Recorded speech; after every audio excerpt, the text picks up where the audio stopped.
आदित्यं हृदयं पुण्यं सर्वशत्रुविनाशनं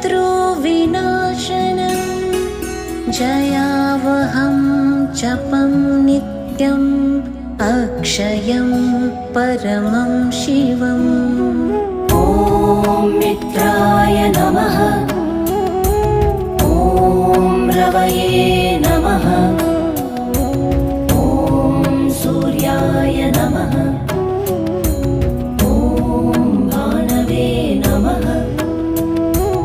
ॐ खगाय नमः। ॐ पूष्णे नमः।